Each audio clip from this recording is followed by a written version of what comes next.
અહીંયા એમસીક્યુ માં formic acid અને ઓક્ઝેલિક એસિડ ના મિશ્રણની સાંદ્ર H2SO4 સાથે પ્રક્રિયા કરવામાં આવે છે. હવે આપણે અહીંયા ફોર્મિક એસિડ અને ઓક્ઝેલિક એસિડ નું વજન પણ આપેલું છે. હવે એ બંનેની પ્રક્રિયા H2SO4 સાથે કરવામાં આવે છે તો આપણે તે બંનેની પ્રક્રિયા કરી લઈએ. H2SO4 સાથે જે રીતે કીધું છે એ રીતે આપણે વર્તીએ. તો ફોર્મિક એસિડ એટલે તો શું થતું હોય છે જી ભાઈ? તો કે ફોર્મિક એસિડ એટલે થતું હોય છે HCOOH, જેને કહેવાય છે ફોર્મિક એસિડ, અથવા તો તેને બીજું નામ કહેવાય છે મિથેનોઇક એસિડ, અથવા તો તેને બીજું શું કહેવાય? મિથેનોઇક એસિડ,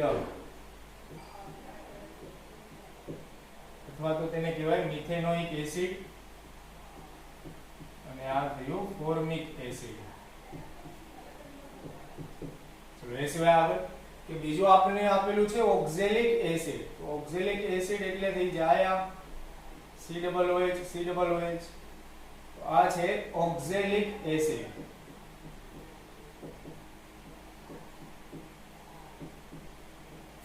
આમાંનો જે આ COO- અને COO- હોય ને, આમને કહેવાય ઓક્ઝેલેટ આયન, જેનો પણ આગળ ઉપર ઘણા એમસીક્યુ માં એવો ઉપયોગ આવતો હોય છે. ઓક્ઝેલેટ આયન થાય છે.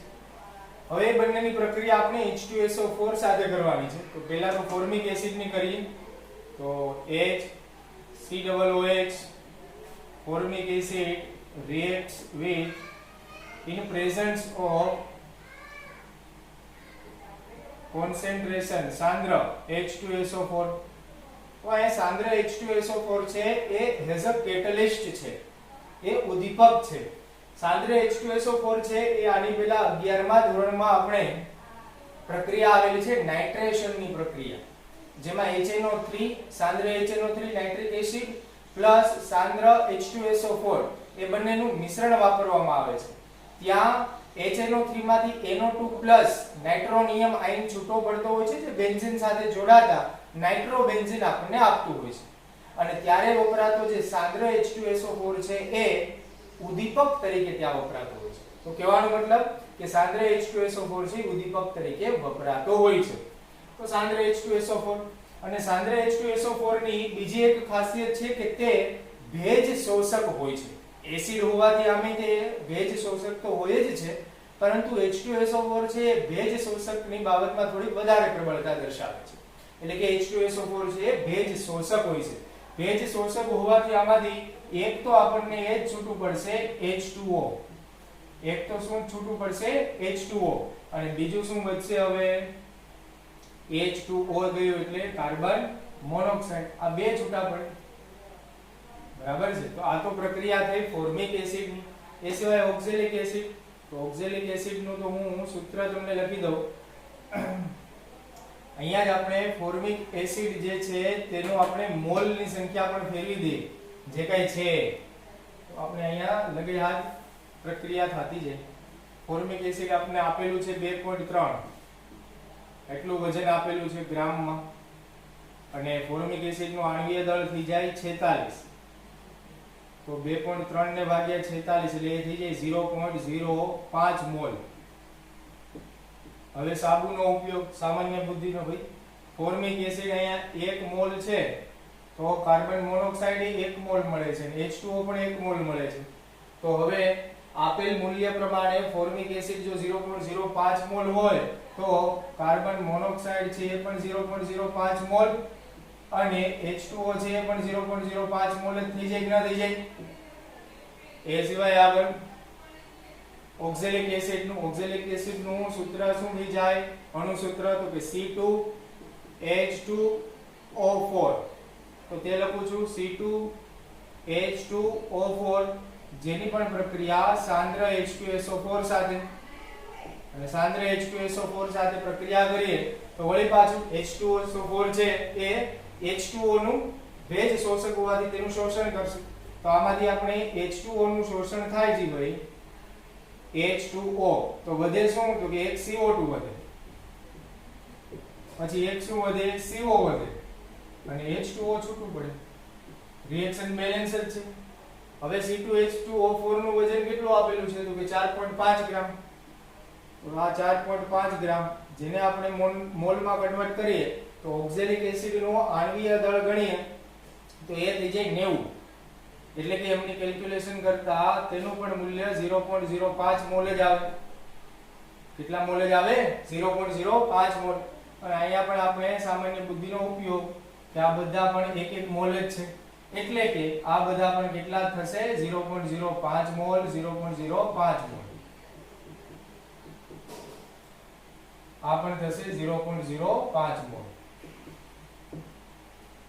હવે જોવો જ ભાઈ કે હવે શું કરવાનું કે છે તો કે અહીં ઉત્પન્ન થતો વાયુ, અહીંયા જે કઈ વાયુ ઉત્પન્ન થાય છે, હવે એક વસ્તુ તો એ પણ માની લ્યો કે ભાઈ આ H2O છે તેનું તો શોષણ થઈ ગયું છે. એટલે H2O તો છે ત્યાં મળતું નથી, મિશ્રણમાં જ આ બધી પ્રક્રિયા થાય છે, એક સાથે જ પ્રક્રિયા થાય છે. તો H2O છે તો મિશ્રણમાં મળશે નહીં કારણ કે H2SO4 તેનું શોષણ કરી લીધું છે. જ્યારે હવે શું કહે છે કે ઉત્પન્ન થતા વાયુની KOH સાથે પ્રક્રિયા કરવામાં આવે. હવે KOH સાથે પ્રક્રિયા કરવામાં આવે તો હંમેશા યાદ રાખજો જી ભાઈ કે H2SO4 છે તેને કેનું શોષણ કરી લીધું ભાઈ તો કે H2SO4 એ H2O નું શોષણ કર્યું અને એ જ રીતે જ્યાં KOH ઉમેરવામાં આવે છે મિશ્રણમાં તો KOH એ CO2 કાર્બન ડાયોક્સાઇડ નું શોષણ કર્યું, એટલે કે શોષણ કરતું જ હોય છે. તો હવે દ્રાવણમાં CO2 છે એ પણ દૂર થઈ ગયું તો માત્ર વધ્યું કોણ જી ભાઈ? Carbon monoxide. તો અહીંયા હવે આપણને એ જ કહે છે કે KOH સાથે પ્રક્રિયા આપે છે તો STP એ બાકી રહેલ વાયુનું વજન શોધો. તો બાકી રહેલ વાયુ કોણ છે તો કે CO કાર્બન મોનોક્સાઇડ. અને કાર્બન મોનોક્સાઇડ ના મોલ અહીંયા આપણને બે વખત કાર્બન મોનોક્સાઇડ મળશે, એક વખત ફોર્મિક એસિડ માંથી, એક વખત ઓક્ઝેલિક એસિડ માંથી. તો એ 0.05 પ્લસ 0.05 એટલે થઈ જાય 0.10 મોલ. અને તેનું આપણને અહીંયા વજન શોધવાનું કીધું છે. તો CO નું વજન બરાબર વજન એટલે શું થઈ જશે? મોલ ગુણ્યા આણ્વીય દળ. અને મોલ કેટલા છે? 0.1. અને CO નું આણ્વીય દળ કેટલું થાય? કાર્બન નું 12, ઓક્સિજન નું 16 તો 28. તો 0.1 ગુણ્યા 28 એટલે 2.8 ગ્રામ થઈ જાય. તો આન્સર કેટલો આવે છે ભાઈ? 2.8 ગ્રામ. એટલે કે સી આન્સર આવે. લો જી ભાઈ આ રીતે મિથેનોઇક એસિડ અને ઓક્ઝેલિક એસિડ એટલે કે ફોર્મિક એસિડના મિશ્રણમાં જે કાંઈ વાયુ વધે છે, આ જે કાંઈ MCQ છે તેની પંચ લાઈન એટલે કે જે મહત્વની લાઈન છે આ છે કે H2SO4 છે H2O નું શોષણ કરે એટલે મિશ્રણમાં H2O વધશે નહીં. અને KOH મિશ્રણમાં ઉમેરીએ છીએ તો જેથી કરીને તે CO2 નું શોષણ કરશે અને CO2 નું શોષણ કરે એટલે દ્રાવણમાં CO2 પણ વધશે નહીં તો માત્ર કોણ વધશે? CO. આ આપણને બંને ગુણધર્મ ખબર હોવા જોઈએ તો આપણે MCQ છે સરળતાથી કરી શકીએ. નેક્સ્ટ ક્વેશ્ચન તેમાં શું આપેલું છે તો કે 20 ગ્રામ મેગ્નેશિયમ કાર્બોનેટને ગરમ કરતા વિઘટન થઈ કાર્બન ડાયોક્સાઇડ 20 ગ્રામ મેગ્નેશિયમ કાર્બોનેટને ગરમ કરતા વિઘટન થઈ કાર્બન ડાયોક્સાઇડ CO2 અને મેગ્નેશિયમ ઓક્સાઇડ MgO અને MgO નું વજન આપ્યું છે 8 ગ્રામ મળે છે તો MgCO3 ની શુદ્ધતા ટકાવારીમાં શોધો. તો MgCO3 છે કેટલું શુદ્ધ હશે જે કાઈ પ્રક્રિયામાં વાપર્યું છે, જે કાઈ પ્રક્રિયામાં વપરાયું છે. તો અહીંયા આપણને પહેલા તો MgCO3 ને ગરમ કરતા તેનું વિઘટન કરવું પડશે. એટલે કે મેગ્નેશિયમ કાર્બોનેટ નું વિઘટન કરીએ એટલે આપણને ખબર હોય કે જી ભાઈ તેમાંથી તો મેગ્નેશિયમ ઓક્સાઇડ અને કાર્બન ડાયોક્સાઇડ વાયુ છૂટો પડે જે એને કીધેલું છે. હવે અહીંયા મેગ્નેશિયમ કાર્બોનેટ કેટલું આપેલું છે? 20 ગ્રામ અને મેગ્નેશિયમ ઓક્સાઇડ કેટલું આપેલું છે? 8 ગ્રામ. એટલે કે 8 ગ્રામ મળે છે પ્રક્રિયા થતા. હવે અહીંયા આપણે મેગ્નેશિયમ કાર્બોનેટ 20 ગ્રામ જેટલું વપરાય તો 8 ગ્રામ જેટલું મેગ્નેશિયમ ઓક્સાઇડ મળે છે. તો ખરા અર્થમાં 20 ગ્રામ જેટલું વપરાય તો મળવું કેટલું જોઈએ જેથી કરીને 8 ગ્રામ જેટલું જ મળે છે. તો આની શુદ્ધતા મેગ્નેશિયમ કાર્બોનેટની કંઈક ઓછી હશે. તો અહીંયા આપણે એ રીતે રાખવું પડશે કે ભાઈ અહીંયા મેગ્નેશિયમ કાર્બોનેટ અને મેગ્નેશિયમ ઓક્સાઇડ બંને એક મોલ છે. તો મેગ્નેશિયમ કાર્બોનેટના મોલ એટલે પહેલા તો આપણે તેનું આણ્વીય દળ શોધવું પડશે. એટલે કે મેગ્નેશિયમ કાર્બોનેટનું આણ્વીય દળ અને મેગ્નેશિયમ ઓક્સાઇડનું આણ્વીય દળ. મેગ્નેશિયમ કાર્બોનેટનું આણ્વીય દળ કેટલું થાય છે તો કે ભાઈ 84 અને મેગ્નેશિયમ ઓક્સાઇડનું કેટલું થાય? મેગ્નેશિયમનું 24 હોય, ઓક્સિજનનું 16, તો 30 ને 40 ગ્રામ પર મોલ થશે. બંનેના આણ્વીય દળ આવી ગયા. હવે બંનેના આણ્વીય દળ આવી ગયા તો વજન પણ આવી ગયા ને કે ભાઈ હવે ત્રિરાશિ આ રીતે મૂકી શકીએ પ્રક્રિયા પરથી કે 84 ગ્રામ મેગ્નેશિયમ કાર્બોનેટ વપરાય તો 40 ગ્રામ મેગ્નેશિયમ ઓક્સાઇડ મળે. તો હવે કેટલા ગ્રામ વપરાય છે? 20 ગ્રામ મેગ્નેશિયમ કાર્બોનેટ વપરાય તો કેટલા ગ્રામ મળે? તો કે ભાઈ 40 ગુણ્યા 20 ને ભાગ્યા 84 ઇઝ ઇક્વલ ટુ 40 ભાગ્યા 20 ને 40 ગુણ્યા 20 ને ભાગ્યા 84 કરીએ તો એ આન્સર આવે 9.52 ગ્રામ મેગ્નેશિયમ ઓક્સાઇડ મળે. હવે મળવું કેટલું જોઈએ મેગ્નેશિયમ ઓક્સાઇડ? 9.52 ગ્રામ મળવું જોઈએ. સર મળે છે કેટલું? 8 ગ્રામ. મળવું જોઈએ એટલું મળે છે 8 ગ્રામ. તો કહેવાનો મતલબ ઓછું મળ્યું. ઓછું મળવાનું કારણ શું હોય? તો કે મેગ્નેશિયમ કાર્બોનેટ જે પદાર્થ લીધો હોય તેમાં અશુદ્ધિ હોય. મેગ્નેશિયમ કાર્બોનેટ 100% શુદ્ધ ન હોય. અહીંયા આપણે મેગ્નેશિયમ કાર્બોનેટની શુદ્ધતા શોધવાની કીધી છે. તો તેના માટે આપણે આ રીતે લખી શકીએ કે ભાઈ 9.52 ગ્રામ જેટલું હોય તો એ 100% શુદ્ધ થાય. 9.52 ગ્રામ મળે ત્યારે મેગ્નેશિયમ કાર્બોનેટની શુદ્ધતા 100% છે એવું માની શકાય અથવા લઈ શકાય. તો 8 ગ્રામ જેટલું જ મળે તો તેની શુદ્ધતા, તેની પ્યોરિટી કેટલી હશે? તો કે ભાઈ 100 ગુણ્યા 8 ને ભાગ્યા 9.52 અને આનું તમે કેલ્ક્યુલેશન કરો તો એ એપ્રોક્સી 84% આવે. તો અહીંયા મેગ્નેશિયમ કાર્બોનેટની શુદ્ધતા કેટલી મળી? 84%. ઘણી વખત ભાઈ અહીંયા એવું પણ પૂછવામાં આવે કે મેગ્નેશિયમ કાર્બોનેટની શુદ્ધતા નહીં પરંતુ મેગ્નેશિયમ કાર્બોનેટના સંયોજનમાં રહેલી અશુદ્ધિનું પ્રમાણ કેટલું? તો અશુદ્ધિનું પ્રમાણ કેટલું થાય? તો કે ભાઈ 100 માંથી 84 બાદ કરો એટલે એ શું મળી જાય? અશુદ્ધિનું પ્રમાણ. કારણ કે 84 છે એ મેગ્નેશિયમ કાર્બોનેટ છે, એ તો પ્યોર છે 84%. તો 100 માંથી 84 કાઢીએ તો એ કેટલા વધે? 16%. એટલે કે આ કોનું પ્રમાણ થઈ જાય? અશુદ્ધિનું પ્રમાણ થઈ જાય.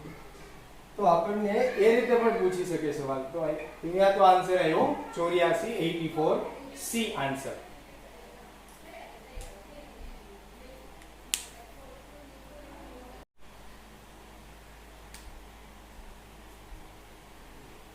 અહીં આ એમસીક્યુમાં એક દ્રાવણની ઘનતા આપેલી છે 1.7 ગ્રામ પ્રતિ સીસી હોય તો HCl ના દ્રાવણની મોલારિટી શોધો.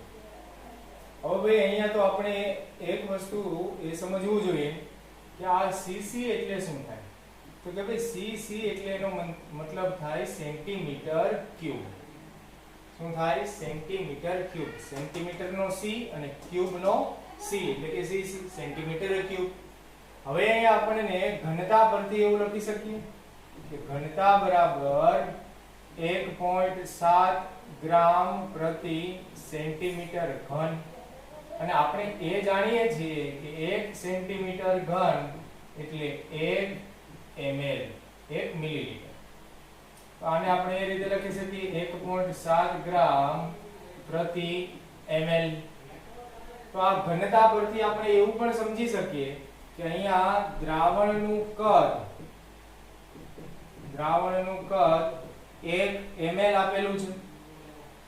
કેટલા ml આપેલું છે? 1 ml, કારણ કે પ્રતિ છે એટલે. અને દ્રાવ્ય કે જે કોણ છે? HCl. નું વજન અહીંયા મળી જાય આપણને 1.7 ગ્રામ. 1 ml દ્રાવણ હોય ત્યારે 1.7 ગ્રામ જેટલું તેનું વજન હોય છે. હવે અહીંયા આપણે શોધવાની કીધી છે મોલારિટી. મોલારિટી બરાબર દ્રાવ્યનું વજન ગુણ્યા 1000. 1000 શા માટે? તો કે અહીંયા કદ છે એ ml માં છે. ના છેદમાં દ્રાવ્યનું આણ્વીય દળ ગુણ્યા દ્રાવણનું કદ. અને આ દ્રાવણનું કદ કેમાં? ml માં. હવે અહીંયા આણ્વીય દળ HCl નો આણ્વીય દળની વાત કરીએ. HCl ના આણ્વીય દળ હાઇડ્રોજન તો એક થાય ને યાદ રાખવું પડશે ભાઈ ક્લોરીન નું કેટલું હોય? 35.5. તો ટોટલ સરવાળો થાય એટલે 36.5 ગ્રામ પર મોલ થઈ જાય HCl નો આણ્વીય દળ. તો તેનો ઉપયોગ કરશું આમાં સૂત્રમાં. દ્રાવ્યનું વજન કેટલું થઈ ગયું છે? આપણે ઘનતા પરથી લીધું છે 1.7 ગુણ્યા 1000 ને ભાગ્યા દ્રાવ્યનું આણ્વીય દળ 36.5 અને દ્રાવણનું કદ છે 1 ml. આનું કેલ્ક્યુલેશન કરીએ તો એ આન્સર થઈ જાય 32.05 મોલર. આ મોલર ને આપણને એ પણ ખબર છે કે 32.05 મોલ પ્રતિ લિટર કીધેલું હોય છે. અહીંયા તો આપણને દ્રાવણનું કદ કીધેલું, દ્રાવણ જે બને છે તેની મોલારિટી કીધી છે એટલે 32.05 આવી જાય. પરંતુ જો એવું કીધું હોય કે આ દ્રાવણમાં કેટલું HCl નું વજન હશે તો હજી આગળ વાત શું થાય કે આ જે 32.05 મોલ આવ્યા એ કોના મોલ આવ્યા? HCl ના મોલ આવ્યા. એ HCl ના મોલ ને આપણે કેમાં ફેરવવાનું થાય? તો કે વજનમાં. પરંતુ યાદ રાખશો કે અહીંયા લિટર છે પ્રતિ, એટલે કે 1000 ml માં એટલું વજન થાય. મોલ ને વજનમાં ફેરવો તેટલું. તો અહીંયા દ્રાવણનું કદ તો કેટલું છે? 1 ml. 1 ml એ કેટલા HCl હશે? તો કેટલું HCl દ્રાવ્ય થયું હશે, કેટલું HCl દ્રાવ્ય કર્યું હશે એ શોધવાનું પણ પૂછાઈ શકે. આમાં તો MCQ માં આન્સર આવ્યો 32.05, કારણ કે અહીંયા આપણને મોલારિટી શોધવાની કીધેલી છે. એ સિવાય next MCQ BaCO3 barium carbonate 9.85 ગ્રામ છે. નું સંપૂર્ણ વિઘટનથી CO2 નું કદ કેટલું મળશે? હવે આપણે ખબર છે કે કોઈ પણ કાર્બોનેટ હોય તેનું વિઘટન કરીએ તો CO2 મળે જ મળે. તો અહીંયા આપણે તેમનું સોલ્યુશન કરીએ તો સોલ્યુશન બેરિયમ કાર્બોનેટ નું વિઘટન થાય ગરમીની હાજરીમાં, તો તેમાંથી બેરિયમ ઓક્સાઇડ અને કાર્બન ડાયોક્સાઇડ વાયુ મળે. અને આ જે બેરિયમ કાર્બોનેટ છે એ કેટલા ગ્રામ આપેલું છે? તો કે 9.85 ગ્રામ. અને આનું આપણે શું શોધવાનું છે? લિટર. એટલે કે લિટરમાં કદ શોધવાનું છે. રિએક્શન બેલેન્સ જ છે એટલે એક વસ્તુ તો એ થઈ જાય કે 1 મોલ બેરિયમ કાર્બોનેટ હોય ત્યારે 1 મોલ કાર્બન ડાયોક્સાઇડ વાયુ મળે. હવે આપણે આ ગ્રામને કેમાં ફેરવવું પડશે? લિટરમાં. તો જ મેળ પડશે ગ્રામને લિટરમાં. અને આપણને ખબર છે કે જ્યારે પણ કંઈ આપ્યું ન હોય ત્યારે આપણે શું લઈ લેવાનું થાય? STP એ કન્ડિશન લઈ લેવાની થાય, સ્ટાન્ડર્ડ ટેમ્પરેચર એન્ડ પ્રેશર. તો હવે આપણે આમાં એ રીતે કરીએ કે ભાઈ આ જે 1 મોલ આપેલું છે, 1 મોલ BaCO3 બેરિયમ કાર્બોનેટ, તો 1 મોલ CO2. હવે 1 મોલ એટલે તેને હું લિટરમાં ફેરવું તો 22.4 લિટર થઈ જાય.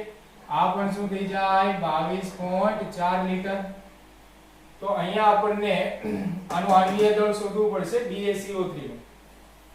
BaCO3 નો આણ્વીય દળ શોધવું પડશે 9.85 ને ભાગ્યા તેનો આણ્વીય દળ. હવે Ba જે છે બેરિયમ, BaCO3 નું આણ્વીય દળ, તો બેરિયમ જે છે તેનું થતું હોય 137.3 પ્લસ કાર્બન એક વખત છે એટલે એનું 12 અને ઓક્સિજન 3 વખત છે તો 16 તેરી ના 48. આ થયા 0.3 ના 3, 7 ને 2 9, 8 16 ને 17 ને 4 ને 8 ને 9, 197.3 ગ્રામ પર મોલ. આ 197.3 ગ્રામ પર મોલ થયું, એટલે કે વજનના છેદમાં આણ્વીય દળ આવી ગયું એટલે આ મોલ આવી ગયા, અને તેને પણ આપણે કેમાં ફેરવી દઈએ તો કે 22.4 લીટરમાં. એટલે હવે ત્રિરાશિ એ રીતે બની જાય તો CO2 કેટલું મળે કે એટલા મોલ હોય તો કેટલા લીટર મળશે CO2. તો કે ભાઈ હવે ત્રિરાશિમાં 22.4 ને ગુણ્યા 9.85 ગુણ્યા 22.4 ને ભાગ્યા 197.3 ને ભાગ્યા 22.4. તો એક વખત 22.4 એક વખત 22.4 તો કેન્સલ થાય, અને આનું કેલ્ક્યુલેશન કરીએ એટલે આપણને એ આન્સર આવતો થાય 1.118 લીટર. એટલે કે CO2 આપણને કેટલું મળે 1.118 લીટર. તો 1.118 એટલે એપ્રોક્સિમેટ 1.12 લીટર કહી શકાય, એટલે કે આન્સર આવશે બી ઓપ્શન. તો અહીંયા આપણને કેટલો CO2 મળે છે તો કે ભાઈ 1.12 લીટર જેટલો CO2 કાર્બન ડાયોક્સાઇડ વાયુ બેરિયમ કાર્બોનેટના વિઘટન 9.85 ગ્રામ જેટલા વિઘટન કરવાથી આપણને મળતો હોય છે. તો આન્સર આવ્યો અહીંયા બી. બીજું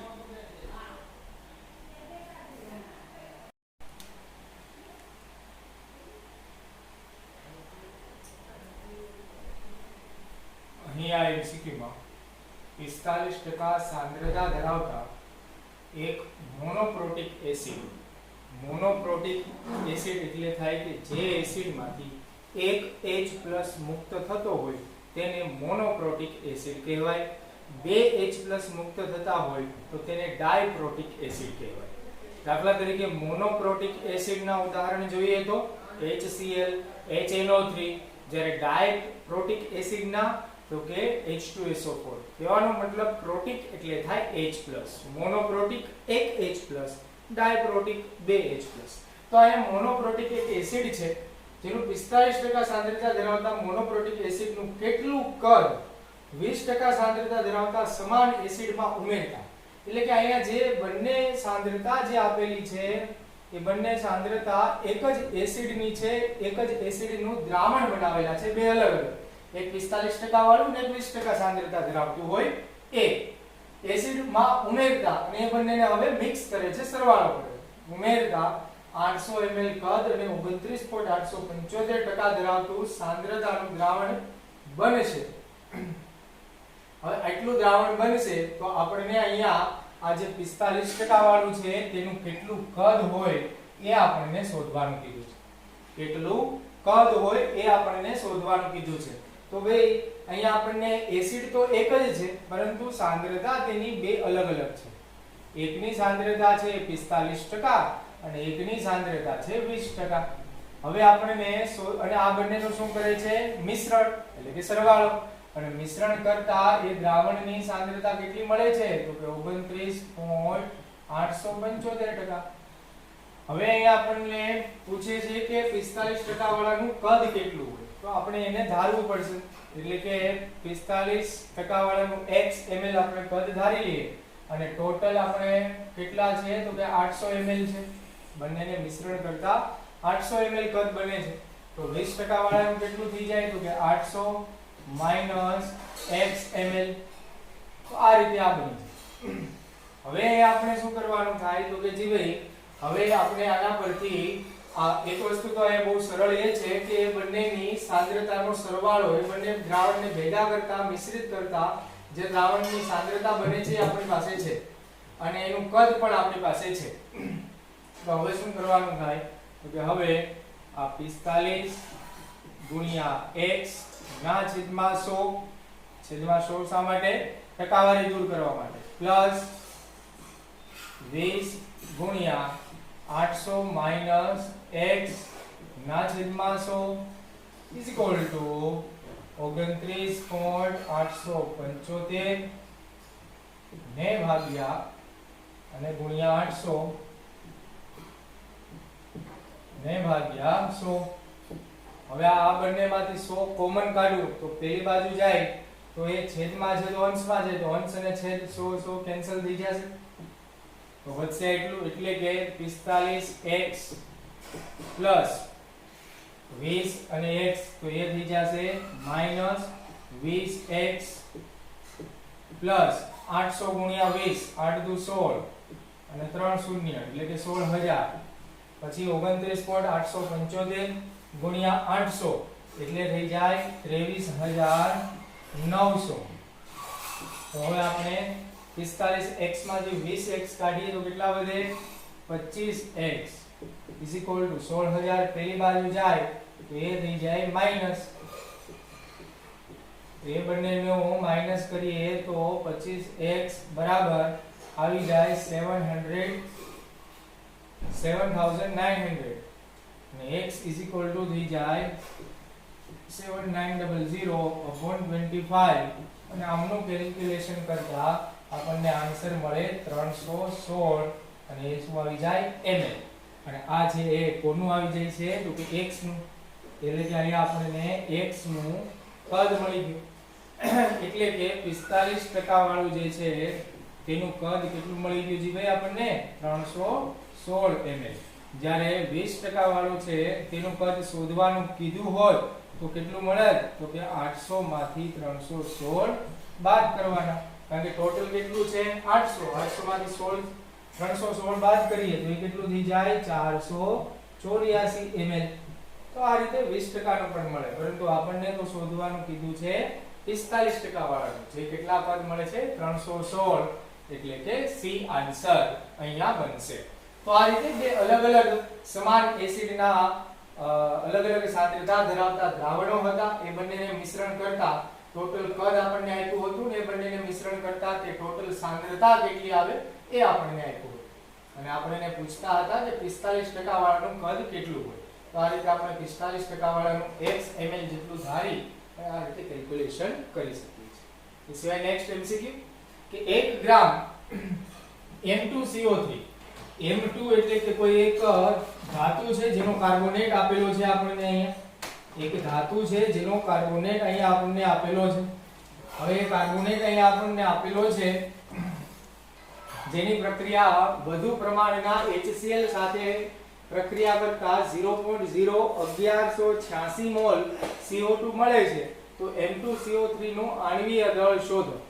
તો ચાલો જી ભાઈ શોધીએ છીએ એને. તો કે સોલ્યુશન પહેલા તો આ પ્રક્રિયા M2CO3 ની કોની સાથે થશે? તો કે HCl સાથે, અને તેમાંથી શું મળે? તો કે M છે પ્લસ, અને M છે કેવું છે? તો કે +1 છે, અને CO3 કેવું હોય? -2. ક્રોસ ગુણાકારથી માલુમ પડે. તો અહીંયા ધાતુ છે એ +1 વાળી છે, તો એ કેટલા ક્લોરીન સાથે જોડાશે? તો કે એક ક્લોરીન સાથે, એટલે કે MCl પ્રકારનું સંયોજન બનાવશે, ક્લોરાઇડ બનાવશે. CO3 હોવાથી હંમેશા શું છૂટું પડી જાય? તો કે CO2 કાર્બન ડાયોક્સાઇડ, અને બીજું શું છૂટું પડશે? તો કે ઓક્સિજન અને હાઇડ્રોજન બધા છે તો કે ભાઈ H2O. રિએક્શન બેલેન્સ કરીએ તો ધાતુ 2 વખત છે તો ક્લોરીન 2 વખત થાય, હાઇડ્રોજન 2 વખત થઈ ગયા, ઓક્સિજન 2 ને 1 3, અને આ 3 વખત થઈ ગયા. લોજીવે બધા થઈ ગયા. અહીંયા આપણને M2CO3 નું 1 ગ્રામ વજન આપેલું છે, અને બીજું આપેલું છે CO2 ના મોલ 0.01186 મોલ આપેલા છે. લોજીવે એટલું આપેલું છે, અને આપણને શોધવાનું કે છે કે M2CO3 નું આણ્વીય દળ કેટલું હોય. તો ચાલો જી ભાઈ હવે M2CO3 નું આણ્વીય દળ શોધવાનું કીધું છે, અને આપણને વજન તો તેમનું આપેલું છે. અહીંયા હવે સામાન્ય બુદ્ધિનો ઉપયોગ, એકદમ સામાન્ય. અહીંયા આપણે જોઈશું કે M2CO3 1 મોલ હોય ત્યારે CO2 છે પણ 1 મોલ છે. તો કહેવાનો મતલબ કે આ રીતે આપણે કરી શકીએ કે 1 મોલ CO2 રાસાયણિક પ્રક્રિયા પરથી તો 1 મોલ M2CO3. તો CO2 ના મોલ તો આપણને આપેલા છે 0.01186 મોલ. CO2 હોય તો કેટલા મોલ M2CO3? તો કે જી ભાઈ M2CO3 ના મોલ આપણને મળશે. હવે M2CO3 ના મોલ 1 ગુણ્યા 0.01186 ને ભાગ્યા 1 એટલે કે 0.01186 મોલ જ મળે. કોના તો કે M2CO3 ના, એક ધાતુના કાર્બોનેટના, જેથી કરીને હવે આપણે શું કરી શકીએ તો કે આમના આટલા તો મળી ગયા મોલ અને આ આપણી પાસે છે વજન. તો વજન આપણી પાસે છે અને M2CO3 ના મોલ મળી ગયા છે. હવે આપણે આ 1 ગ્રામ આનું આણ્વીય દળ શોધવાનું છે. તો M2CO3 અહીંયા તમે એક વસ્તુ જોશો, નોટિસ કરવાનું થશે કે ભાઈ M2CO3 અને CO2 એ બંનેના મોલની સંખ્યા કેવી થાય છે? સમાન. એટલે કે M2CO3 ના મોલ બરાબર CO2 ના મોલ, બંનેના મોલ સમાન છે.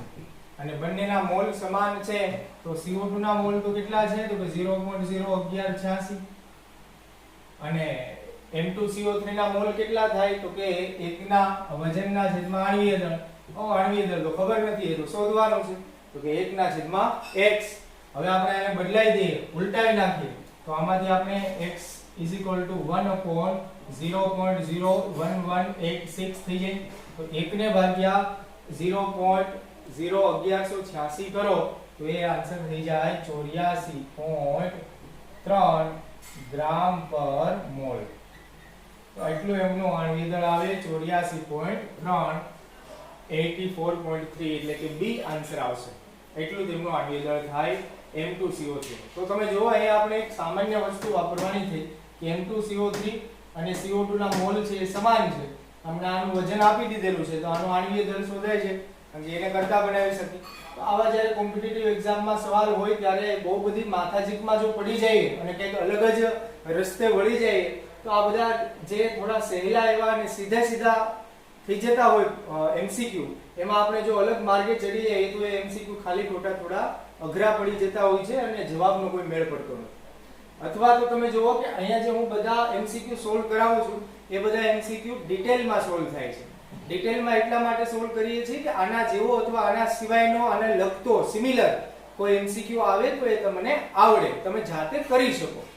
અને જેથી કરીને હું ડિટેલમાં સોલ્વ કરું છું. અધરવાઇઝ શું થાય કે આ વસ્તુ છે તો સમજી લેવાની થાય કે 1 મોલ CO2 છે ત્યારે 1 મોલ M2CO3 છે તો આના એટલા મોલ, તો આના એટલા જ મોલ હોય. તો અહીંયાથી સીધું અહીંયા જ આવી જવાનું.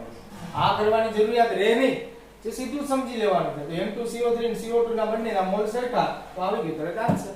તો 84.3 બી આન્સર થઈ ગયો. અને અહીંયા પણ તમે જુઓ કે થોડીક સરળતાથી વધારે થઈ શકે. તો આવા બધા MCQ માં અહીંયા આપણે ડિટેલમાં સોલ્વ કરીએ છીએ, પરંતુ એને ડિટેલમાં સોલ્વ કરવાનું કારણ એ છે કે આની જેવા સિમિલર બીજા કોઈ MCQ એવા હોય તો તમે જાતે પોતે કરી શકો. તો અહીંયા તો એક MCQ માં આન્સર આવ્યો બી અને બીજા MCQ માં આન્સર આવ્યો સી.